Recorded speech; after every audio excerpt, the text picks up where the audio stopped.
Introduction. Your kitchen shelves must be neatly arranged with rows of food containers, mostly made up of plastics. Plastics have taken so much prominence in our lives now that we have replaced materials like aluminium, iron, steel, and glass with plastics. So let us find out more about plastics in this lesson, where you will study about the general properties of plastics and their importance in our everyday lives. Objectives. At the end of this lesson, you will be able to define plastics, define thermoplastics and thermosetting plastics, explain the characteristics of plastics and its importance in our everyday life, discuss the harmful effects of plastics on our environment. We get the name plastics because of their properties to be molded, cast, or processed into a variety of forms. It is chemically obtained mostly by synthesis of petroleum and natural gas. Like the synthetic fibers, plastic is also a polymer that is made by joining many small similar units. Do all the plastics have the same type of arrangement of units? No. Some plastics have a linear arrangement, whereas others are cross-linked. Have you ever observed what happens when a polythene bag is burnt? Yes, it melts and you can see its droplets falling off apart from the noxious smell it produces. Do all plastics melt upon burning? Let us find out. There are two types of plastics based on their reaction upon being heated. These are thermoplastics and thermosetting plastics. The constituent units of thermoplastics have a linear arrangement. On being heated, thermoplastics become moldable and soft. Now they can be recast in different shapes and then cooled, causing them to harden without any chemical change. Therefore, they can be recycled. Some of the examples of thermoplastics are polythene, polyvinyl chloride, and polystyrene. These are used in manufacturing of water pipes, drain pipes, packaging, bags and bottles, toys, combs, disposable cutlery, CD and DVD cases. Thermosetting plastic have a cross-linked arrangement of their constituent units. These can be melted and take shape once only. After they have solidified, they stay solid. On subsequent heating, they do not become soft and hence do not change their shape. Therefore, these cannot be recycled. Bakelite and melamine are two examples of thermosetting plastics. The familiar electrical switches, handles of utensils are made of bakelite as it is a poor conductor of heat and electricity, whereas melamine is used for making floor tiles and kitchenware and certain fabrics as it is fire resistant. Why are plastics so widely in use?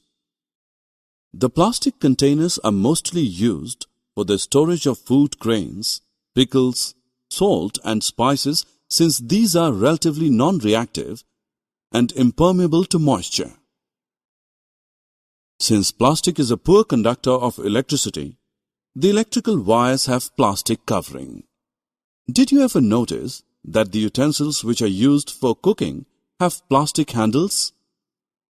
Plastics being poor conductor of heat, we can therefore easily hold the handle of a hot utensil. Not even a single day passes when we haven't seen or used an object made of plastic. It has taken so much prominence in our lives due to a number of its properties which make it convenient to use. It is used as parts in airplanes, spacecrafts and cars due to its light weight and strength.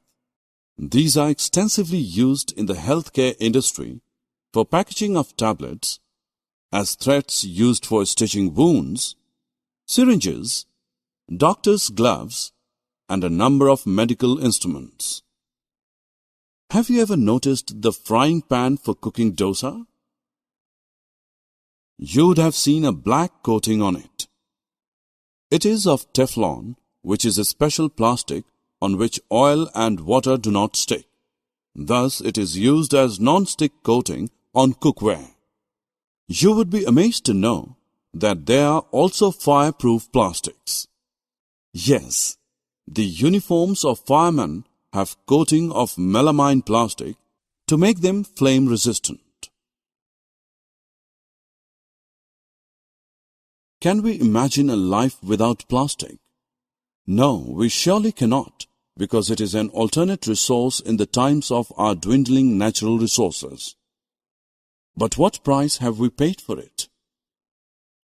We know that plastic, being a synthetically derived substance, is non-biodegradable, since the enzymes required for its decomposition are absent in the decomposers such as various bacteria and fungi. Thus, heaps of plastics are collected and dumped in landfills.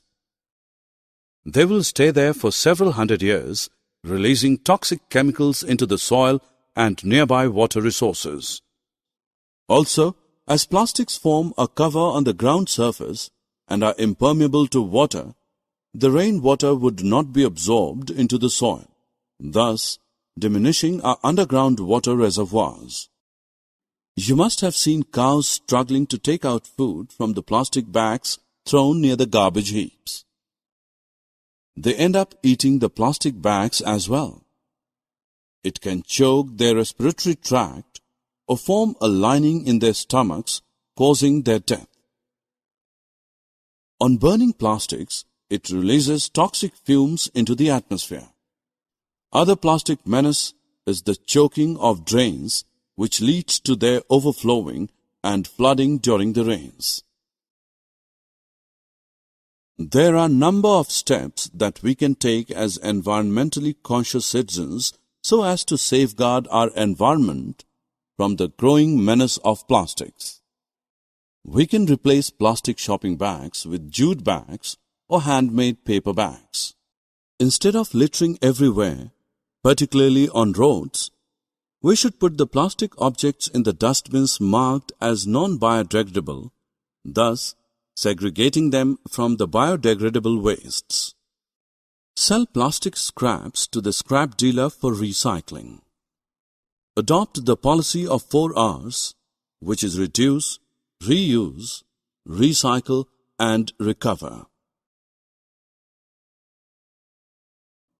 Summary. Let us summarize what we have learned. Plastics are polymers. Thermoplastics and thermosetting plastics are the 2 important types of plastics. Plastic is non-reactive, light, strong and durable, and a poor conductor of heat and electricity. Plastics find extensive use in the healthcare industry, building materials, and pipelines.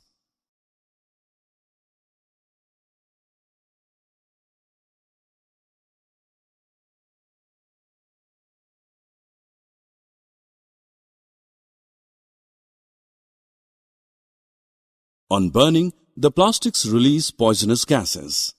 Plastics take several years to degrade because of their non-biodegradable nature. Adopt 4 R's. Reduce, reuse, recycle, and recover.